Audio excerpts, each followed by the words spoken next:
como era a visão política de J.R.R. Tolkien.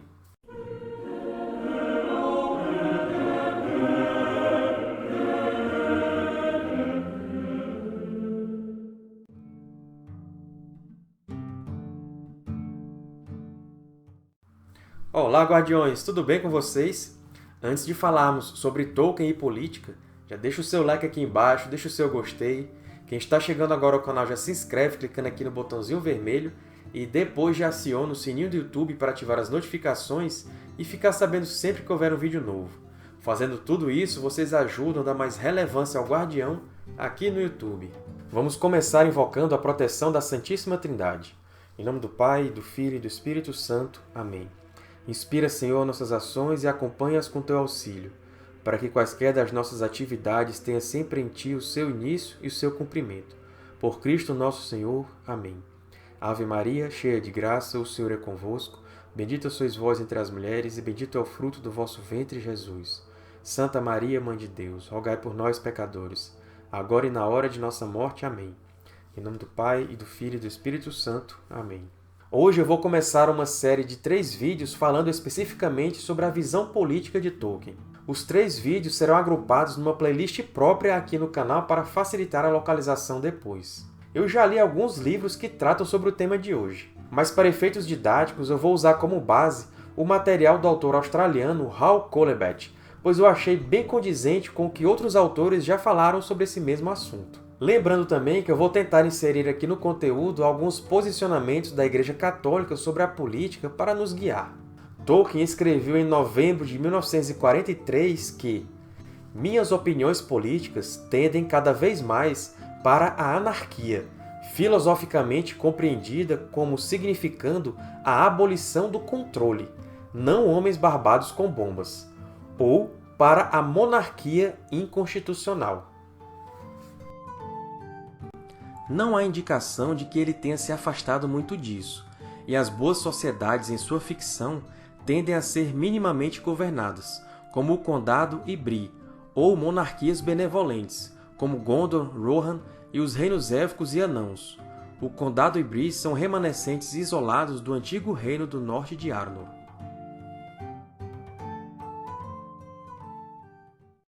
Ele continuou na mesma carta, expressando-se com mais veemência. Eu prenderia qualquer um que use a palavra Estado em qualquer outro sentido que não o do reino inanimado da Inglaterra e seus habitantes, uma coisa que não tem poder, direitos nem uma mente, e após uma chance de retratação, executaria todos se permanecessem obstinados.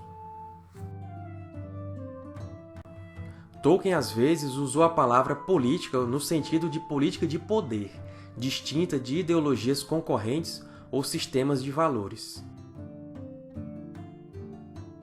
Assim, ele escreveu que lhe parecia errado descrever a busca de Frodo como tendo um motivo político, embora parte de seu resultado pretendido fosse a derrubada de um império do mal. Ele escreveu: parece-me claro que o dever de Frodo era humano, não político. Ele naturalmente pensou primeiro no Condado, uma vez que suas raízes estavam lá, mas a busca tinha como seu objetivo não a preservação deste ou daquele regime, tal como a parte república, parte aristocracia do condado, mas a libertação de uma tirania maligna de todos os humanos. Denethor foi maculada por mera política, daí seu fracasso e sua desconfiança em Faramir. Tornara-se para ele um motivo primário preservar o regime de Gondor, tal como era, contra outro potentado, que tornara a si mesmo mais forte e deveria ser temido e oposto por essa razão, do que por ele ser cruel e malévolo. Antes de continuar com o conteúdo de hoje, vamos para um momento de caridade aqui do Guardião Católico. Como faz parte da proposta do canal, todo mês eu escolho uma pessoa ou entidade a ser ajudada, pois a caridade é uma parte imprescindível da nossa fé.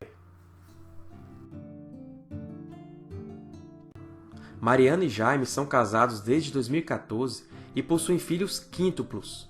Em março de 2022, Jaime descobriu que estava com câncer, um grande linfoma não Hodgkin de células B, agressivo e já em estado avançado. Passou por diversos tratamentos, porém até agora a doença não foi vencida.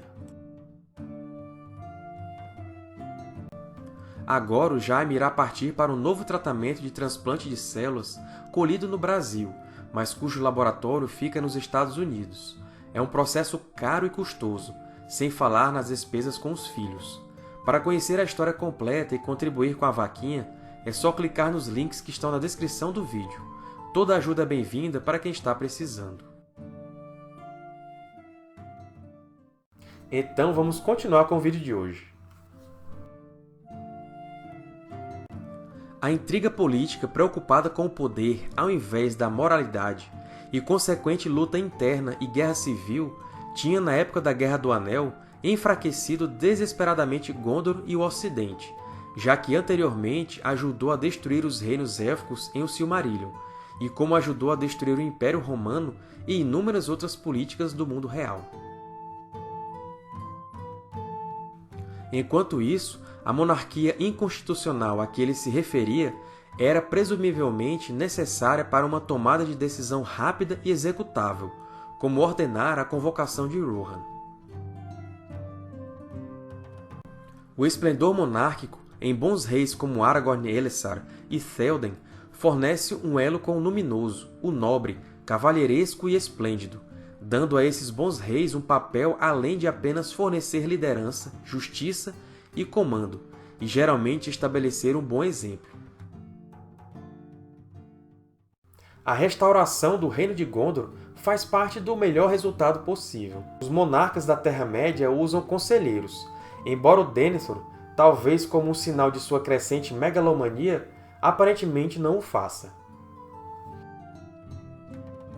No entanto, a única coisa que vemos como um parlamento é o entebate, e isso tem algumas desvantagens, já que as longas discussões impedem os entes de agir até quase tarde demais. Tolkien não parecia respeitar muito os políticos. Ele escreveu na Segunda Guerra Mundial: se as pessoas estivessem acostumadas a se referirem ao Conselho do Rei George, Winston e sua turma, isso ajudaria a desanuviar certas concepções e a reduzir a assustadora vitória esmagadora da eliscracia. Seus contos foram ambientados no mundo antigo, antes que a democracia parlamentar tivesse evoluído de qualquer maneira. Em dezembro de 1943, enquanto a propaganda aliada exaltava Stalin, geralmente como o Tio Joe, Tolkien se referiu a ele na Conferência de Líderes Aliados em Teherã como aquele velho assassino sedento de sangue do Joseph Stalin, convidar todas as nações a se juntarem a uma família feliz de pessoas dedicadas à abolição da tirania e da intolerância. Mas também devo admitir que, na foto, nosso pequeno querubim Winston Churchill de fato parecia o maior dos rufiões presentes.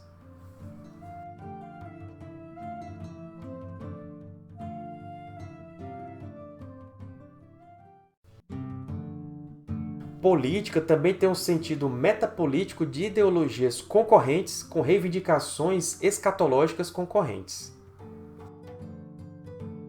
Mordor é um estado totalitário, com Sauron exigindo as honras de um deus. Para Tolkien, isso significava inevitavelmente que a ordem resultante seria má, mesmo que Sauron tivesse começado com boas intenções. Tolkien escreveu em 1956. Mesmo se em desespero o Oeste tivesse gerado ou contratado hordas de orcs e tivesse cruelmente assolado as terras de outros homens enquanto aliados de Sauron, ou meramente para impedi-los de auxiliá-lo, sua causa teria permanecido irrevogavelmente certa, como permanece a causa daqueles que se opõem agora ao Deus-Estado e ao oficial disso ou daquilo, como seu sumo sacerdote. Embora O Senhor dos Anéis não seja uma alegoria direta sobre o ataque armado ao Ocidente pelo totalitarismo no século XX, o que Tolkien chamou de aplicabilidade de seus valores a essa situação é óbvio. No entanto, apesar da negação de Tolkien da alegoria direta, o condado sob controle dos valentões de Saruman, que inicialmente se autodenominavam coletores e compartilhadores, pode muito bem lembrar alguns da monótona e burocrática Grã-Bretanha sob o primeiro governo trabalhista do pós-guerra, com racionamento de alimentos, greves de poder e locais de bombardeio não limpos, conhecidos de várias maneiras como a Era da Austeridade.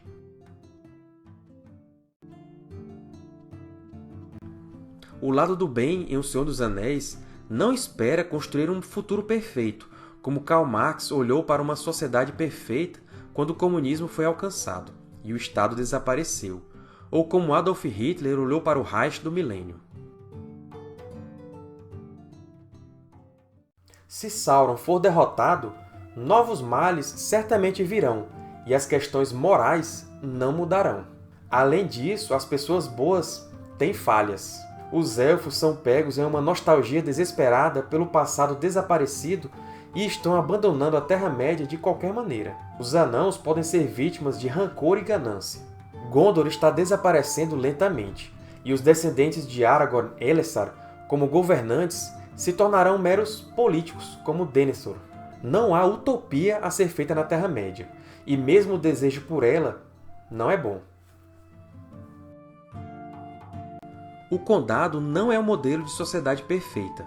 Embora os habitantes sejam essencialmente boas pessoas, eles são insulares, perigosamente ignorantes do mundo exterior, complacentes e muitas vezes enfadonhos, perdendo a memória do alto e periculoso. A consciência religiosa na época da Guerra do Anel tornou-se distante e abstrata, embora os resquícios dela sejam uma graça salvadora. Ou, pode-se dizer, religião e política se uniram, geralmente um sinal de tempos difíceis. Basicamente, esse era o conteúdo que eu queria passar hoje. Mas como nós falamos nas ideologias, acho que é um bom momento para trazer alguns pontos do pensamento da Igreja Católica através de seu catecismo. A Igreja emite um juízo moral em matéria econômica e social, quando os direitos fundamentais da pessoa ou a salvação das almas o exigem. Na ordem da moralidade, ela exerce uma missão diferente da que concerne às autoridades políticas. A Igreja preocupa-se com os aspectos temporais do bem comum em razão da sua ordenação ao bem soberano, nosso fim último, e esforça-se por inspirar as atitudes justas, no que respeita aos bens terrenos e às relações socioeconômicas. A doutrina social da Igreja propõe princípios de reflexão, salienta critérios de julgamento e fornece orientações para a ação. Todo sistema segundo o qual as relações sociais forem inteiramente determinadas pelos fatores econômicos é contrário à natureza da pessoa humana e dos seus atos. Uma teoria que faça do lucro a regra exclusiva e o fim último da atividade econômica é moralmente inaceitável.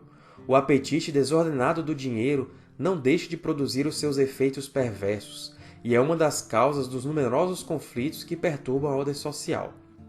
Um sistema que sacrifique os direitos fundamentais das pessoas e dos grupos à organização coletiva da produção é contrário à dignidade humana.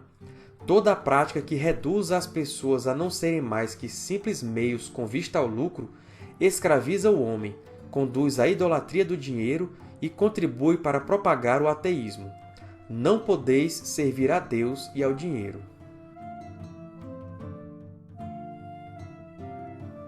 A Igreja rejeitou as ideologias totalitárias e ateias, associadas nos tempos modernos ao comunismo ou ao socialismo. Por outro lado, recusou na prática do capitalismo o individualismo e o primado absoluto da lei do mercado sobre o trabalho humano. Regular a economia só pela planificação centralizada perverte a base dos laços sociais.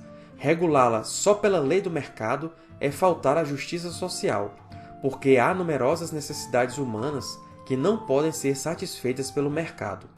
É necessário preconizar uma regulação racional do mercado e das iniciativas econômicas, segundo uma justa hierarquia dos valores e tendo em vista o bem comum.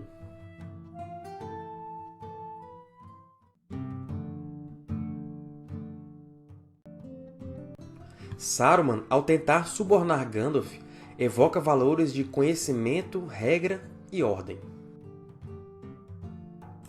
Da mesma forma, em Star Wars, Darth Vader, ao tentar subornar Luke Skywalker, promete: juntos podemos acabar com este conflito destrutivo e trazer ordem para a galáxia. O Anel tenta pessoas boas com visões de poder para fazer o bem e trazer, entre aspas, ordem. Tais tentações são os primeiros passos na ladeira escorregadia para a tirania totalitária, que logo passa a ver toda a dissidência da visão do tirano como má. Em termos cristãos, a tentativa de estabelecer um bem rival para Deus leva diretamente à rejeição de Deus, com consequências literalmente infernais. Tolkien disse sobre a vida em Oxford do pós-guerra: "Não sou um socialista em qualquer sentido, sendo avesso ao planejamento, como deve estar claro, principalmente porque os planejadores, quando adquirem poder, tornam-se tão maus. Mas eu não diria que temos de sofrer a malícia de Charcoso e de seus rufiões aqui. Apesar do espírito de Isengard, se não de Mordor, certamente está sempre aparecendo. O projeto atual de destruir Oxford para acomodar automóveis é um caso. Porém, nosso principal adversário é um membro de um governo Tory, conservador. Mas seria possível aplicar isso em qualquer lugar atualmente." A compreensão de Tolkien sobre política também foi ilustrada quando, em mais de uma ocasião durante a Segunda Guerra Mundial, ele expressou compaixão por alemães inocentes e individuais apanhados na guerra e denunciou o ódio coletivo. Em uma carta a Christopher Tolkien de 30 de janeiro de 1945, ele expressou pena pelos refugiados alemães que se dirigiam para o oeste para escapar dos russos e ficou horrorizado com o fato de as pessoas na Inglaterra estarem se regozijando com a sua situação. Entre aspas, parece que não restam vestígios de piedade ou compaixão, nem imaginação nesta sombria hora diabólica. E ele continuou, entre aspas, bem, você e eu nada podemos fazer a respeito, e isso deve ser uma medida de quantidade de culpa que pode ser justamente presumida que esteja ligada a qualquer membro de um país que não seja um membro do governo atual. Tolkien se opôs à noção totalitária de culpa coletiva em um inimigo. Em As Duas Torres, ele faz Sam contemplar um guerreiro inimigo morto e se perguntar se ele era realmente mau no coração ou se havia sido forçado a marchar contra Gondor por meio de ameaças e mentiras. O filósofo político inglês com quem Tolkien estava mais em harmonia foi provavelmente Edmund Burke, um Whig, ou seja, liberal, no antigo sentido que incluía governo mínimo, não o moderno sentido americano de esquerdista e intervencionista do Estado. Burke via a sociedade como um todo orgânico, cujas liberdades e direitos deveriam ser valorizados e cujas falhas deveriam ser remediadas com o máximo cuidado, não uma máquina que pudesse ser demolida e reorganizada por engenharia social radical. Burke comparou este último a uma tentativa de curar as feridas do pai cortando o velho em pedaços e jogando os pedaços no caldeirão de um mágico. Burke ficou horrorizado com a natureza totalitária da Revolução Francesa, que ele previu que terminaria em terror e ditadura, mas considerava a rebelião contra a tirania um antigo direito. Os orcs em O Senhor dos Anéis referem-se às pessoas livres como rebeldes amaldiçoados, o que é presumivelmente o que Sauron lhes disse. Como Tolkien, Burke rejeitou a doutrina da culpa coletiva, afirmando que desconhecia alguma maneira de redigir uma acusação contra todo um povo. Sistemas coercitivos baseados em falsas premissas sobre a natureza da existência apontaram diretamente para o mal e o desastre. São João Paulo II, na centésimos anos, poderia estar falando por Tolkien e Burke, ou mesmo Adam Smith, quando disse: "Não só é errado do ponto de vista ético desconsiderar a natureza humana, que é feita para a liberdade, mas a longo prazo é impossível fazê-lo." Tolkien não via nenhum sistema social secular respondendo a todas as necessidades do homem na Terra, porque o homem não foi criado para a Terra.